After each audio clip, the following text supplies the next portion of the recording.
Hi, my name's Bridget Parlato, and I'm a graphic designer, and I launched this Facebook page called Baltimore Trash Talk. I'm going to talk about trash tonight and just follow some of the red details because my slides are a little info heavy. So hit it. 2 years ago, I went from full-time to freelance, and it kind of felt more like in-house to outhouse because, frankly, I was scared shitless. And I realized, wait a minute, I have this really cool boss, so I can do community work now. So then I launched Baltimore Trash Talk. Well, I started doing pickups and learned that the problem trash in Baltimore is the same worldwide. Bags, butts, bottles, and styrofoam. It's all made out of plastic, and plastic doesn't biodegrade, so it never really goes away. It just breaks down into tinier and tinier bits.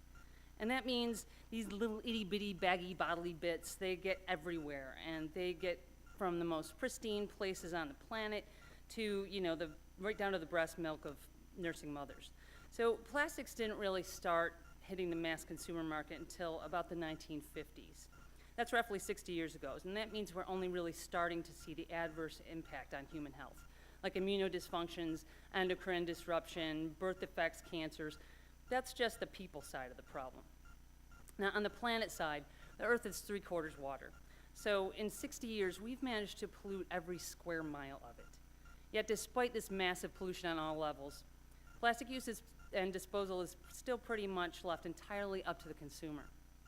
So what are the disposal choices? Well, up there in green, you're going to see the better decisions. But as you get down to the red, the levels of air, water, and soil pollution skyrocket. So back to trash talk, we're looking at the bottom line there, and that's litter. So let's start with butts. Cigarette filters actually are made of plastic, so they're made to filter out toxins.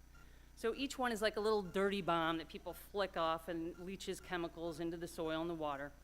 And butts are the most littered item on the planet. On to bags. Let's look at the top and bottom stats here. Plastic bags only hit the market in the 1960s. That's a little over 50 years ago.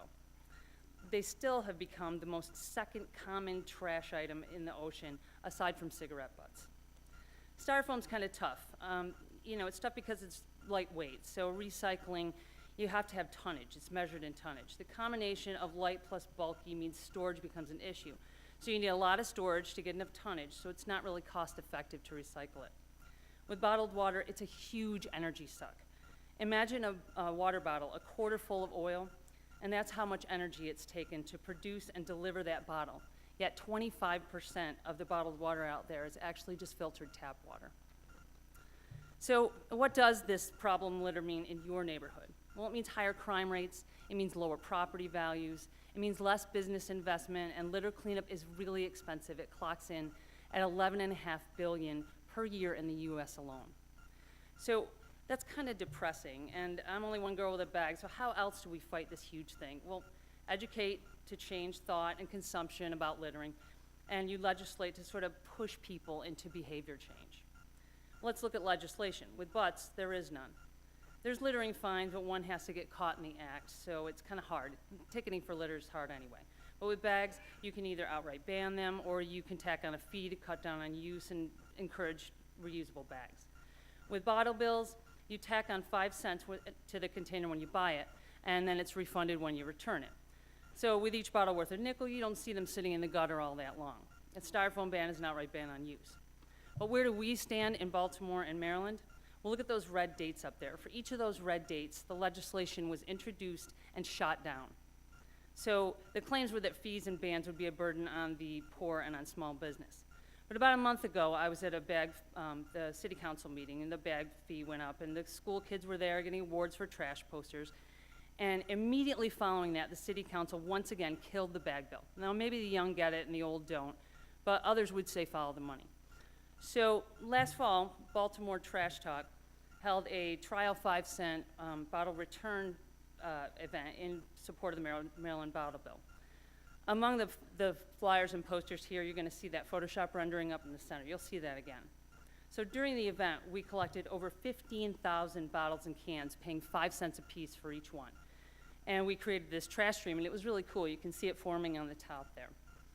We also gathered some pretty basic data on folks bringing in returnables, like how far they'd come and how many pieces they bought and whatnot. So here you see the rendering up top before the event, and then down below you see the final trash stream, which was really cool. It was a great day for it. So we're going to have another 5-cent event coming in April on the 19th, right before Earth Day. So as you can see, litter is a huge battle, calls for scale. Site reporting, calling, action, letter writing, and events that need volunteers. So please do come by the April event and find Baltimore Trash Talk on Facebook. Thanks.